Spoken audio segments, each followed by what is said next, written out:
First of all, welcome to the Viper Theater. We are really glad to have you here. We're glad to be here. And I would like to start with what could be an obvious question about your name, Experimental Dental School. It's very odd, it's very strange. I mean, wow, where does it come from? What does it mean? If it means anything. It doesn't have too much meaning, but I had a very evil dentist as a child. Very inexpensive dentist, maybe.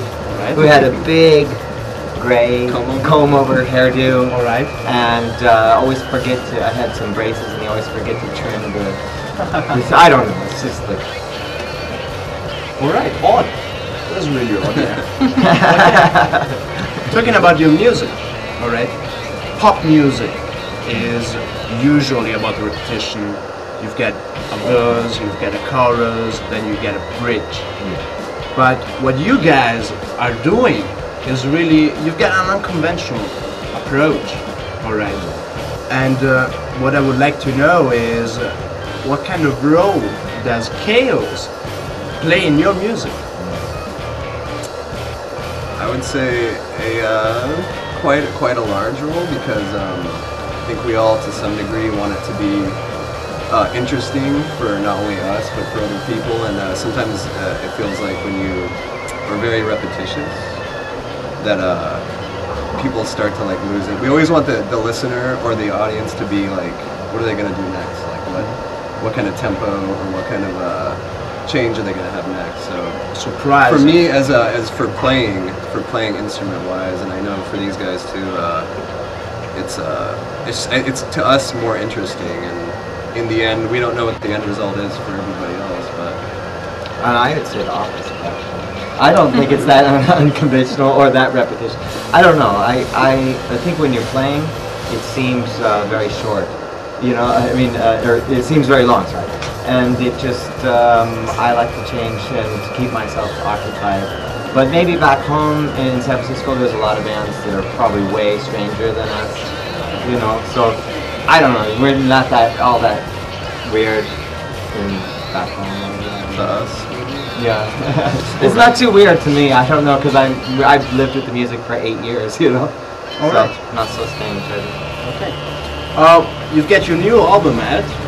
Yes. Which is 2.5 Creatures. No, that's the last one. We have a brand new. You've got a brand new one. one. That came out like 2 weeks ago. 2 weeks ago. Oh my god! We have the vinyls. I have to know about that. Okay, I'm going to learn something from this interview. Tell me about the new album. It doesn't come out till next year, February. All right, in the US. Okay. In Europe, just vinyl. The vinyl version is on our German label here, but it's out only in Europe until February. Okay. Then it'll be released on CD and vinyl for international. Okay, could you already tell me something about this album? Yeah. It's called Jane Doe. Jane Doe. Did you know a Jane Doe? A Jane Doe? A Jane Doe is a missing person, a dead person, or something. Woman. Oh, yeah, a woman, yeah.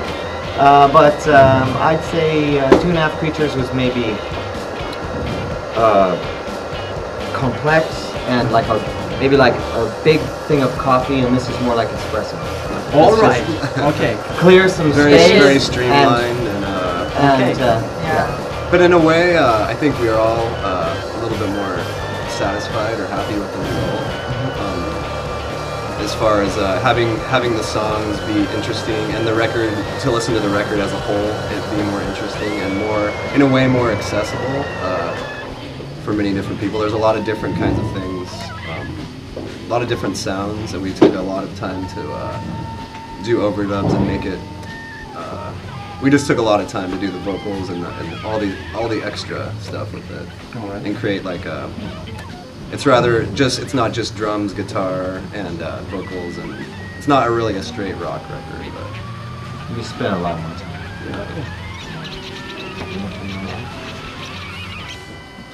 Okay. Well, could you give me actually your? I mean, you're working in the business, all right? And could you give me an inside view of the nowadays crossover scene? I mean, you're in it. Right. You have an inside view. Okay. For music, what do you mean, like mainstream music and underground music? Underground music. You know, we're kind of on an island all by ourselves. We don't pay attention so much, you know? Like, I could say, I like to just make music on my own. And really try not to pay too much attention. I listen to music that I like that's probably underground, but maybe some mainstream music too. But I wouldn't know anything about the larger picture, you know? Okay. Because we just create music kind of for ourselves. For your own. Yeah. And I think I also think that the best or the better bands of nowadays are kind of on the same track, rather than like following what a lot of other people are doing and looking out for the you know what's hip and everything. I think if you set yourself aside from that's when the true creativity, for us or for me anyway, will come out, when you just try to create something all by yourself.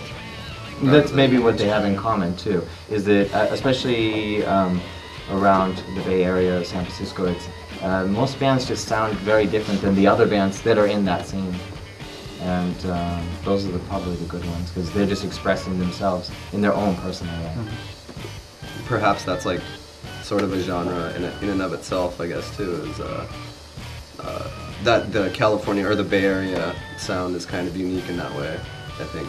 But New York too, there's a lot of cities that, and you know, places probably in Europe too, you know, there's bands that are very unique here and make great music. All right. That's it.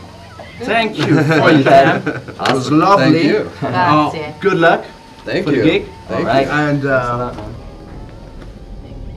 thank you for your Very time nice to be again. here.